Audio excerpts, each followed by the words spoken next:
Good morning students. Previous class में अपन ने जो आपका टॉपिक चल रहा था अपने गेमिटोजेनेसिस पे अपन ने स्पर्मेटोजेनेसिस और oogenesis इन दोनों को अच्छे से समझ लिया था। उसके बाद अपना जो लास्ट क्लास में प्रीवियस क्लास में जो टॉपिक था oogenesis का अपन ने अच्छे से डायग्राम बनाया, उसको अच्छे से समझा। उसके बाद अपन ने वाइटेलोजेनेसिस यानी कि पीतक निर्माण कैसे होता है, किसे कहते हैं, वितरण के आधार पर, योग के मात्रा और वितरण के आधार पर अपन ने अंडों के या एग्स के टाइप्स अपन ने प्रीवियस क्लास में देखे थे। फिर अपन ने एक टॉपिक स्टार्ट किया था निषेचन, जिसे अपन बोल रहे थे फर्टिलाइजेशन। फर्टिलाइजेशन किसे कहते हैं, ये कितने प्रकार का होता है, ये लास्ट क्लास में अपन ने बात कर ली थी। तो कितने टाइप का होता है, एक तो एक्सटर्नल फर्टिलाइजेशन यानी कि बाहरी निषेचन यानी कि बाहरी माध्यम में, जैसे जलीय माध्यम में भी हो रहा था। दो प्रकार का, एक स्वच्छ जलीय, एक समुद्री जलीय। दूसरा इसका टाइप था वो था कि इनर फर्टिलाइजेशन, आंतरिक निषेचन, यानी कि फीमेल की बॉडी के अंदर होने वाला फर्टिलाइजेशन, इनर फर्टिलाइजेशन अपन उसे बोल रहे थे। नेक्स्ट आज अपन उसी टॉपिक पे बात करेंगे, मैकेनिज्म ऑफ फर्टिलाइजेशन, यानी ये जो निषेचन की क्रिया विधि है ये कैसे होती है। तो अपन जानते हैं, जैसा कि जेम्स ग्रे ने भी बताया था, कि जो फर्टिलाइजेशन की जो रिएक्शन होती है, ये जो मैकेनिज्म होती है, बहुत अधिक जटिल होती है। अतः इस क्रिया को समझने के लिए इसको अपन कुछ स्टेप्स में इसका अध्ययन करते हैं, कुछ चरणों में अपन इसका अध्ययन करते हैं, ताकि ये अपने आसानी से समझ में आ जाए। तो आज का अपना टॉपिक रहेगा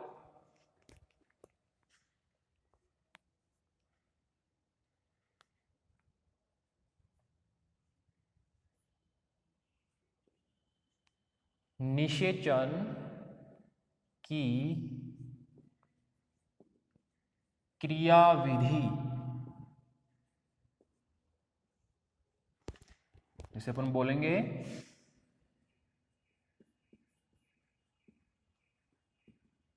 मैकेनिज्म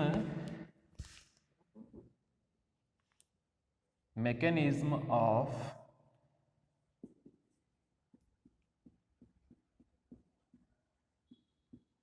फर्टिलाइजेशन।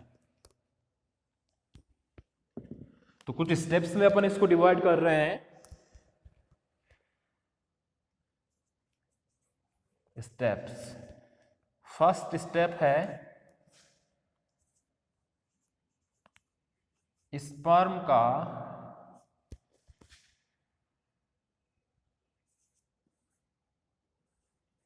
ओवम तक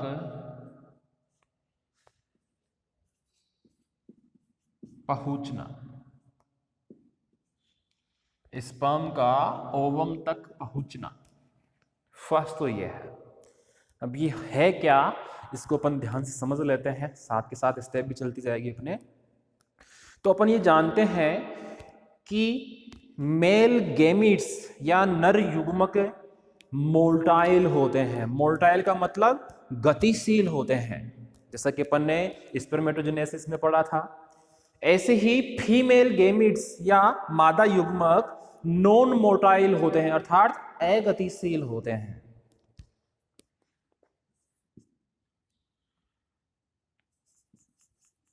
फीमेल और ये मेल।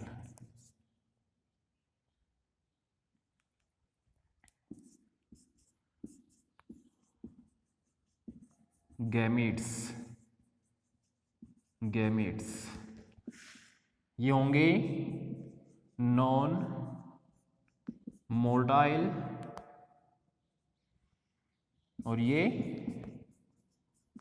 मोटाइल, यानी कि अगतिशील, और ये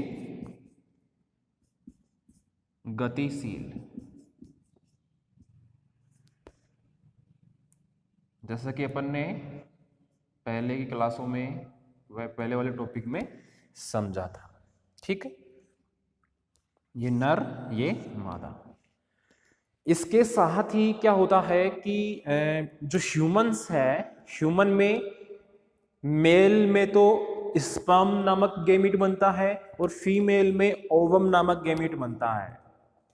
ये दोनों ही लगभग 24 घंटे तक ही जीवित रहते हैं। जैसे ही मान लो इनको मेल और फीमेल द्वारा बाहर विसर्जित किया जाता है, रिलीज किया जाता है, उसमें तक ये मतलब 24 घंटे तक ही बाहर जीवित रह सकते हैं। उसके बाद इनका अस्तित्व खत्म हो जाता है। तो ये अपन को पता है कि फीमेल गैमीट क्या होता है, ओवम होता है, और मेल गैमीट क्या होता है, स्पर्म होता है। तो ये ओनली 24 हावर्स तक ही जीवित रहते हैं, उसके बाद इनएक्टिव हो जाते हैं। अतः मेल और फीमेल गैमीट्स के परस्पर संयोग होने के लिए या इनको परस्पर इनके मिलने के लिए, इनको मिलाने के लिए यह महत्वपूर्ण, सबसे महत्वपूर्ण यही होता है कि जो एक्सटर्नल फर्टिलाइजेशन होता है, जो बाह्य निषेचन होता है, उसमें गैमीट्स अधिक संख्या में और नजदीक के क्षेत्रों में विसर्जित किए जाएं। यानी कि अपन ने ये पढ़ा था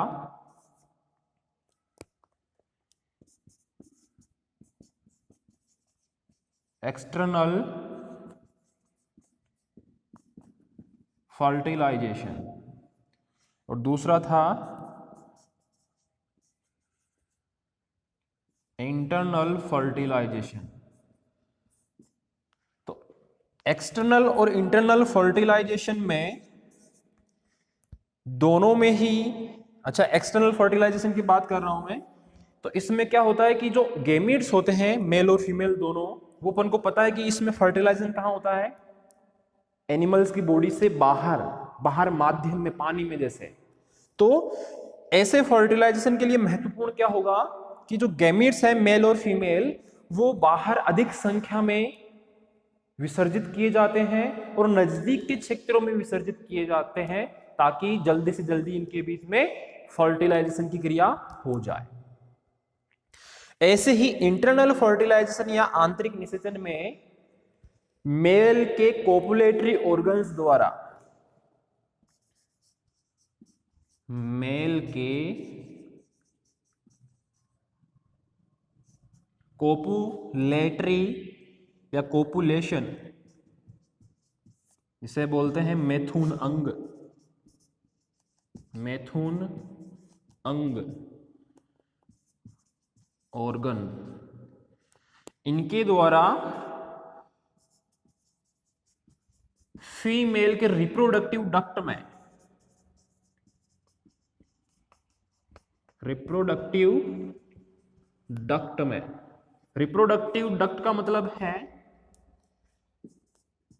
प्रजनन नाल या प्रजनन वाहिनी बोल सकते हैं अपन इसे, वाहिनी। यानी कि इंटरनल फर्टिलाइजेशन जो अपन ने देखा था वो मोस्टली फीमेल की बॉडी के अंदर हो रहा था, न कि बाहर। तो इस टाइप के फर्टिलाइजेशन के लिए यह महत्वपूर्ण होता है कि मेल के जो मैथुन अंग होते हैं उनके माध्यम से स्पर्म को अधिक से अधिक संख्या में फीमेल की बॉडी के रिप्रोडक्टिव डक्ट या प्रजनन वाहिनी में विसर्जित किया जाए। तो ये इसलिए इस प्रकार अपन देखते हैं कि इन दोनों ही फर्टिलाइजेशन के जो प्रकार है, इन दोनों ही विधियों में, इन दोनों ही मेथड्स में जो स्पर्म है वो अपनी टेल के माध्यम से, अपनी पूंछ के माध्यम से गति करता हुआ ओवम के पास पहुंचता है। स्पर्म अपन जानते हैं कि स्पर्म में टेल वाला भाग होता है जिसमें माइटोकॉन्ड्रिया उपस्थित होते हैं, तो वो भाग सांप की जैसे गति करता हुआ एक स्पर्म को ओवम तक पहुंचाने का काम करता है। क्लियर है यहां तक? ठीक है। तो फर्स्ट स्टेप थी अपनी स्पर्म का ओवम तक पहुंचना। जिसमें अपन ने दोनों टाइप के फर्टिलाइजेशन के टाइप लिए हैं। इन दोनों के टाइप में अपन ने अच्छे से समझा है इसको कि अगर बाह्य निषेचन हो रहा है तो जो युग्मक है फीमेल और मेल दोनों के, ओवम और स्पर्म, ये अधिक संख्या में स्रावित किए जाते हैं और एक दूसरे के नजदीक स्रावित किए जाते हैं ताकि इनमें जल्दी से जल्दी फर्टिलाइजेशन की क्रिया हो सके, क्योंकि 24 घंटे तक ही तो जीवित रह सकते हैं, ये बाद में इनएक्टिव हो जाते हैं, अक्रिय हो जाते हैं। क्लियर है यहां तक? अब चलते हैं अपन सेकंड स्टेप में। सेकंड स्टेप क्या होगी? युग्मकों का संपर्क एवं निषेचन क्षमता।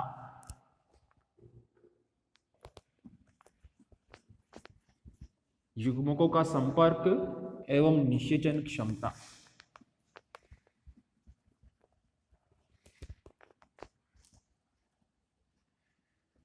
अभी होता क्या है, इस स्टेप को भी अपन ध्यान से समझेंगे।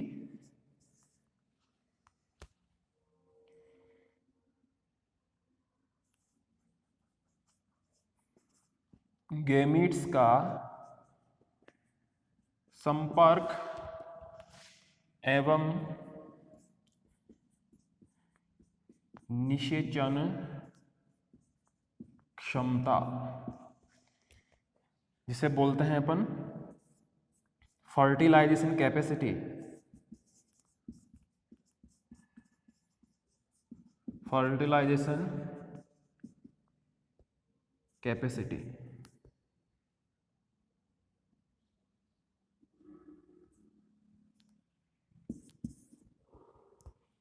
जैसे ही फर्स्ट स्टेप में स्पर्म ओवम तक पहुंचता है, पहुंचते ही इन स्पर्म और ओवम के बीच संपर्क स्थापित हो जाएगा सेकंड स्टेप में।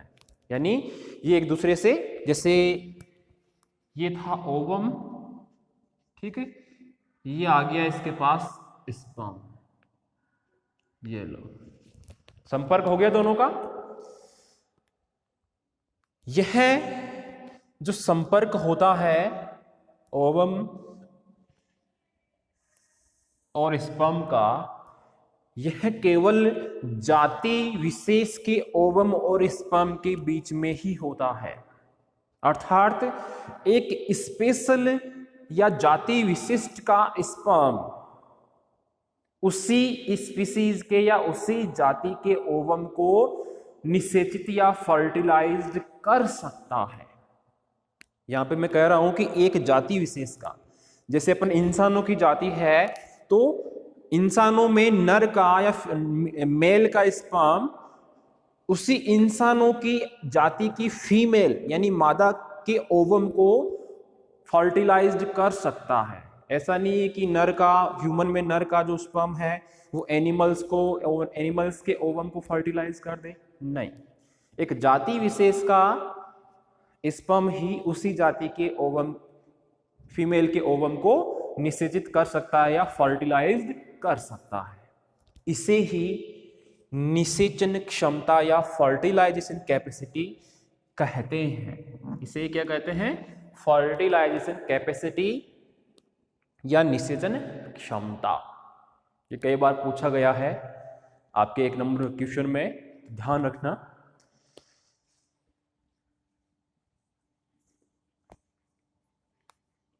क्लियर है? ये अपन ने गैमीट्स का संपर्क भी देख लिया और निषेचन क्षमता को भी अच्छे से जान लिया है।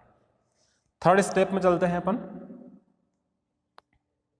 अच्छा, इसमें कुछ और बाकी रह गया है, और देख लो। जैसे ही अपन ये भी जानते हैं कि एक जो ओवम, जाति विशेष का जो ओवम होगा वह है फर्टिलाइजिंग। ओवम तो क्या रिलीज करेगा? फर्टिलाइजिन। और स्पर्म, ये अपन ने पहले पढ़ चुके हैं, एंटी फर्टिलाइजिन।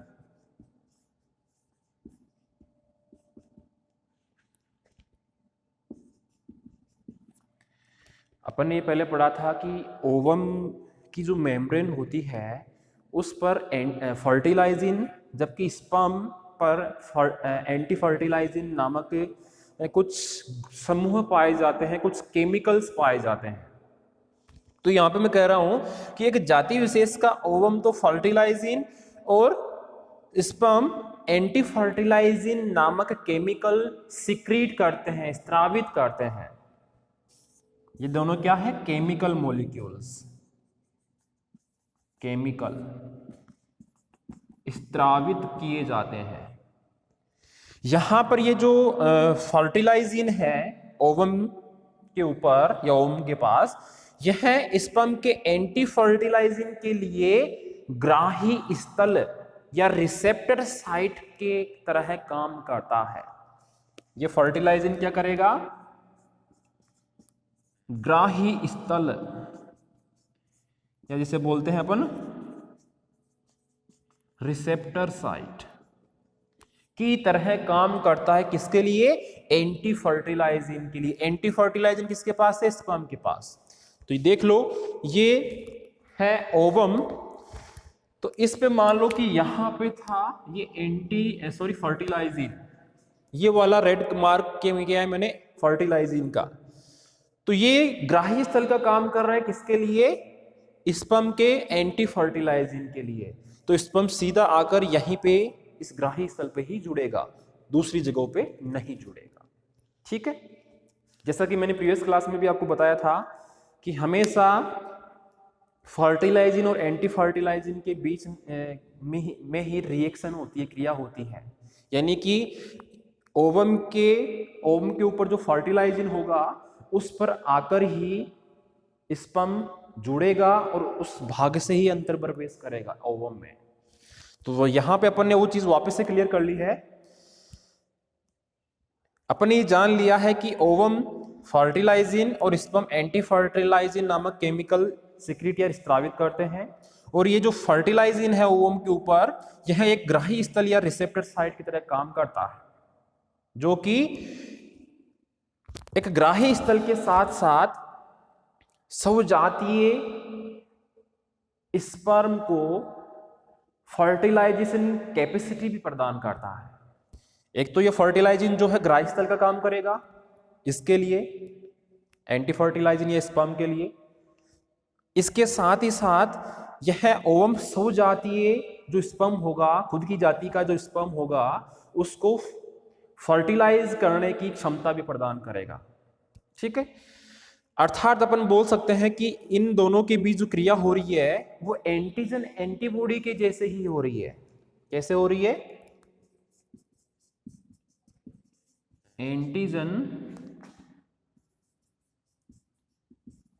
एंटीबॉडी के जैसे ही क्रिया हो रही है।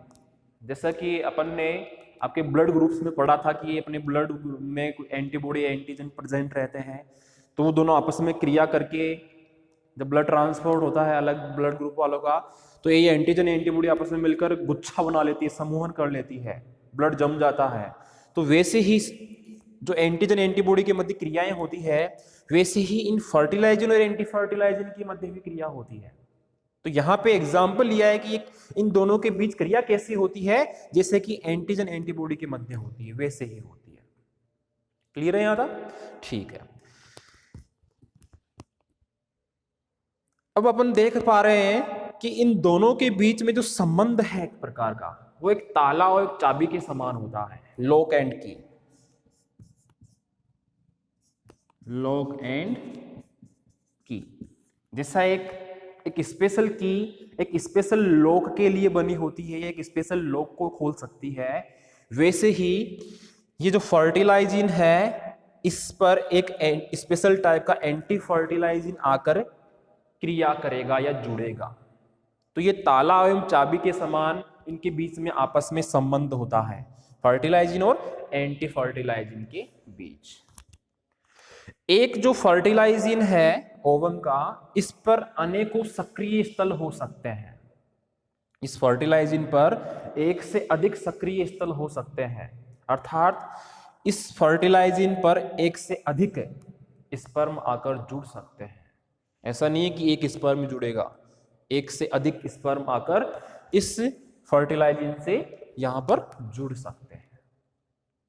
तो यहाँ पे क्वेश्चन बनता है, जो मैंने आपको शायद ये इनका जिक्र जब प्रीवियस क्लास में हुआ था तभी बता दिया था कि फर्टिलाइजिन और एंटी फर्टिलाइजिन पर क्वेश्चन बनता है। फर्टिलाइजिन ओवम के पास होता है, एंटी फर्टिलाइजिन स्पर्म के पास होता है, ये चीज ध्यान रखना। और इन दोनों के बीच जो क्रियाएं होती हैं वो एंटीजन एंटीबॉडी में जैसे क्रियाएं होती है उनके समान ही होती है, और इन दोनों के बीच में जो संबंध होता है वो एक ताले और चाबी के समान ही होता है। ठीक है, क्लियर है। ये थी अपनी सेकंड स्टेप, जिसमें अपन ने गैमीट्स का संपर्क समझा कि जाति विशेष के स्पर्म ही उसी जाति के ओवम को फर्टिलाइज कर सकते हैं, निषेचित कर सकते हैं, इसे ही निषेचन क्षमता कहते हैं। जैसे ही संपर्क हुआ निषेचन क्षमता होगी, ये ऐसे अपन समझेंगे इस चीज को तो अपने क्लियर हो जाएगा बिल्कुल सेकंड स्टेप। अब चलते हैं अपन थर्ड स्टेप में। आपकी जो यूनिट फर्स्ट में क्वेश्चन बनेगा, 3 क्वेश्चन बनते हैं वैसे, 3 में से या तो फर्टिलाइजेशन पूछेगा, या गैमेटोजेनेसिस में या तो उजनेसिस पूछ लेगा, या स्पर्मेटोजेनेसिस। तो बहुत ही इजी रहेगा आपके लिए। थर्ड स्टेप में चलते हैं।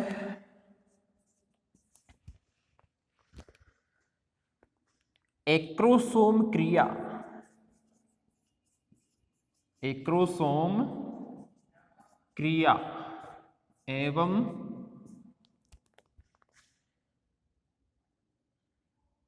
भेदन, विभेदन। एक्रोसोम क्रिया एवं विभेदन। एक्रोसोम क्रिया, अब अपन को पता है, अपन ने स्पर्म की स्ट्रक्चर अच्छे से समझी है प्रीवियस क्लास में। तो उसमें अपन ने जाना था कि स्पर्म का जो हेड वाला भाग होता है उसके सबसे ऊपर एक टोपीनुमा भाग होता है, केप लाइक पार्ट होता है, जो गोल्जी कॉम्प्लेक्स से, गोल्जी कॉय से मिलकर बना होता है या उनसे बनता है, एक्रोसोम कहलाता है।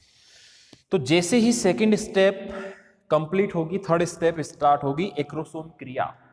अर्थात जैसे ही स्पर्म ओवम से संपर्क करेगा, ऐसे उसी टाइम यह स्पर्म ओवम की मेम्ब्रेन को भेदना शुरू कर देता है।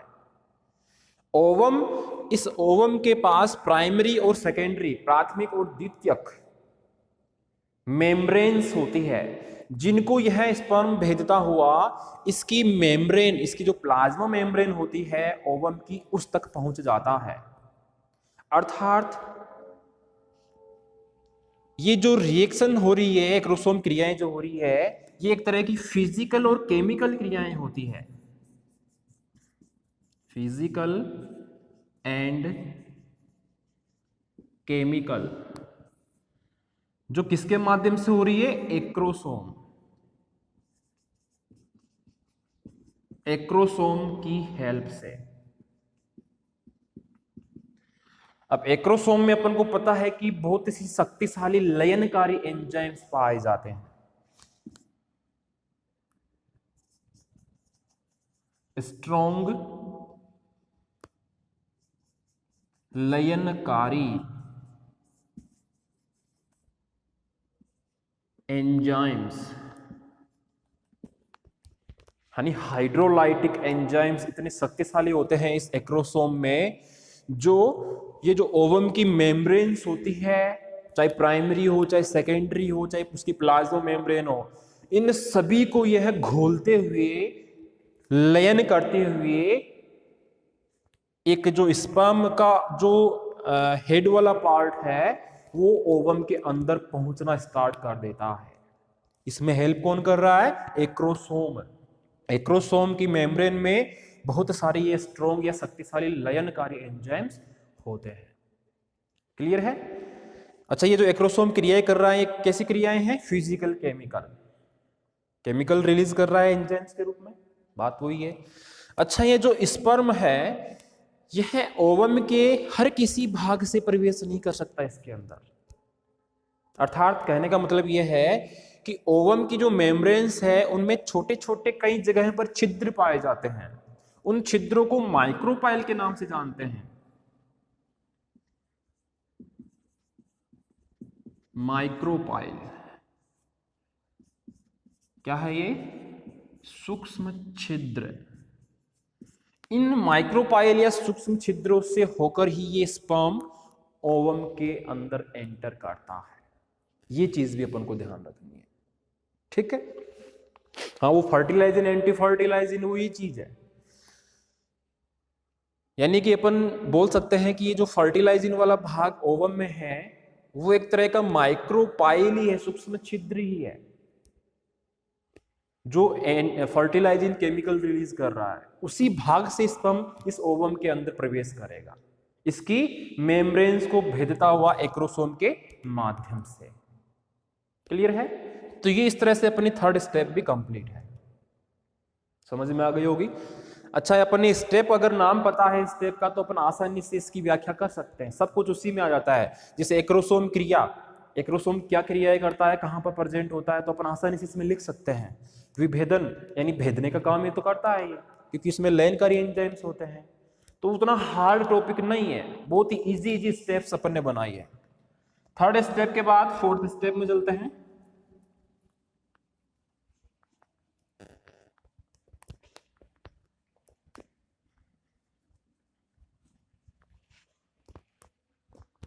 फोर्थ स्टेप,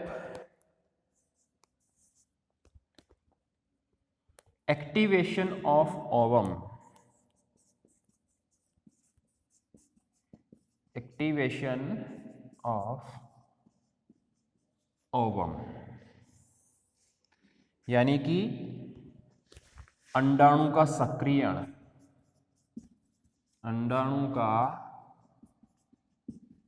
सक्रियण।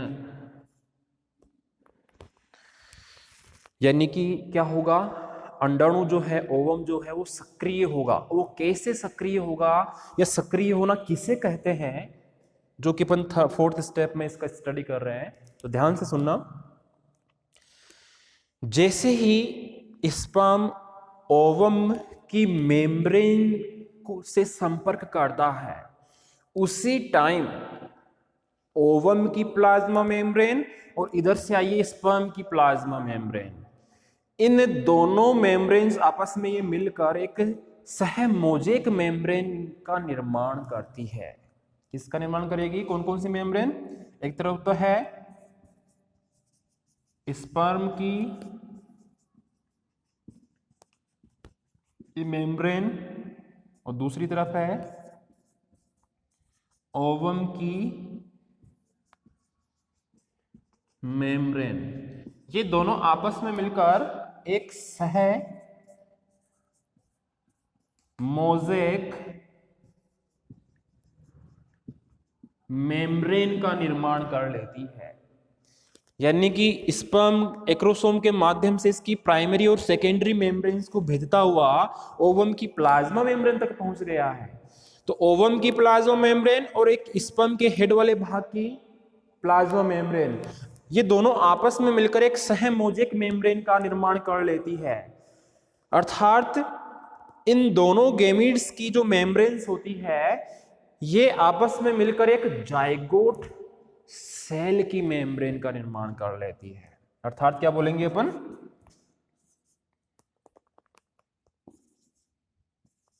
जाइगोट सेल की मेम्ब्रेन का निर्माण कर लेती है। अब अपन को पता है ओवम में जैसे स्पर्म एंटर करेगा यानी फर्टिलाइजेशन की क्रिया होगी तो जाइगोट सेल ही तो बनती है। तो अपन ये भी कह सकते हैं सहमोजेक मेम्ब्रेन, अगर आपको याद नहीं रहे तो अपन ये भी कह सकते हैं कि स्पर्म और ओवम की मेम्ब्रेन्स आपस में मिलकर एक जाइगोट सेल की मेम्ब्रेन का निर्माण कर लेती है। क्लियर है यहां तक? ठीक है। तो इससे अपन चल रहे हैं अभी फोर्थ स्टेप में। इसी स्टेप में कुछ और बाकी रह गया है अपना, जो अपन नेक्स्ट क्लास में देखेंगे। इस क्लास में इतना ही। धन्यवाद।